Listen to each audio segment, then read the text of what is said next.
status of Umiam Bridge is concerned. Iway Khynnah iba Pule class 11 jong ka Skul Jawahar Navodaya Vidyalaya Mawphlang in Nathaniel Sotun.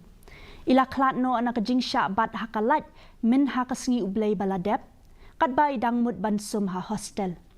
Kikmi kikpa jong ini Khynnah Skul ibadang khat nyaus nem karta uke miza bat ka kurem jong u kibadai kinong syong shnong kalaban. Kila yo jingtip syapang kani ke Jingshah bat kila rai ban le ka postmortem hadian ba kila ya keren bat ki Pule kalaban police station.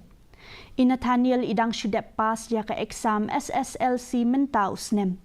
Katkum ka jing ya thu jong kikimi kikpa kila dep ban ay ka jing ujor sya ka school management shibanai shwa kani ke Jingshah halor ka jing bamlong shngan jong ki connection light Henry shem la le ay halor kani ka jing ujor.